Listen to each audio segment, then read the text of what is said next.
ఏ తెల్లని పాలధారలల్ల పల్లె తెల్లారుతుంటదిరా. గుళ్ళోని గంటలు కాడెట్ల మెడలోన జంటగా మోగుతూ ఉంటాయిరా. నాగలి భుజాన పెట్టుకుంటే దోస్తులు చెయ్యేసినట్టేరా.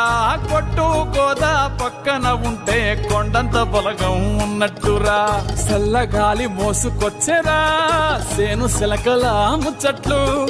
దారి పొడుగు చెట్ల కొమ్మలా రాలుతున్న పూల సప్పట్లు. గట్టి మోపులు కాల్వ గట్టులు చెమట సుక్కల్లో తడిసిన ఈ మట్టి గంధాల